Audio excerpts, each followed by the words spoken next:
Let's get back to Centralia's last remaining coal plant. The Trump administration is forcing the TransAlta plant to stay online, even though it was scheduled to change to natural gas and does not produce any energy now. But who should foot the bill to pay for this dormant plant in Centralia?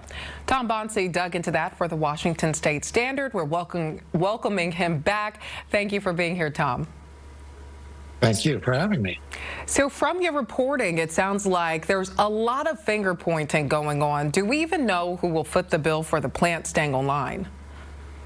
We don't know, and it's quite a messy situation, maddening to some people, and just a really interesting puzzle for others, because as you said, this plant has not operated since December when it was scheduled to retire. And the company has expenses ongoing. They resupplied coal. They kept on the plant operators that were likely, at least some of them, to be laid off in January. And they're continuing to maintain the plant, but they have no customers. And TransAlta, the key difference from some of the other coal plants that are in the same situation around the country is that TransAlta has no customers. They're an independent or so-called merchant power plant. That means they sell into the open market, and no one wants their coal power. Well, what are the chances people in Centralia and Lewis County will have to pay more to keep the plant's lights on?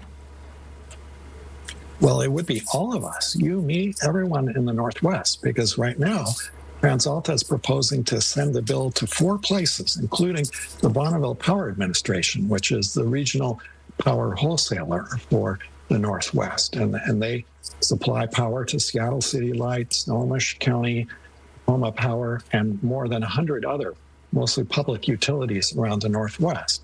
Bonneville Power says, no way. They didn't ask for electricity from Centralia. They haven't received electricity. They consider it quite unreasonable and unjust. And the same answer from California's grid operator as well, which also got a surprise bill. So at this point, it's being thrown in the laps of a somewhat obscure federal independent power regulatory agency called FERC, for short, for Federal Energy Regulatory Commission, and they've got to figure this out. Well, do we know what kind of costs we're talking here, how much this could potentially cost?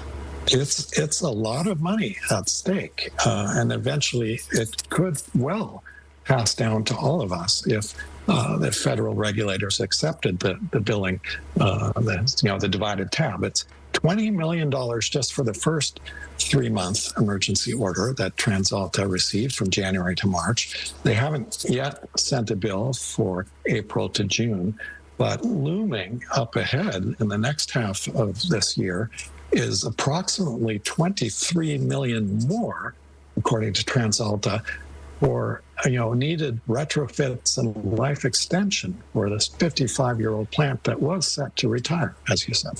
Well, what can lawmakers do to keep the costs off of people living nearby and, as you said, throughout the Pacific Northwest? Well, the main strategy being pursued by environmental groups, interestingly not TransAlta, which is trying not to irritate the Trump administration, but environmental groups and Washington State Attorney General Nick Brown have gone to court to declare the order to keep the plant alive illegal. And if the order is struck down, presumably then TransAlta can go back to Plan A, which is to convert the big power plant to natural gas. Okay, Tom Bonsi, thank you for your reporting and thank you for your time. You're welcome.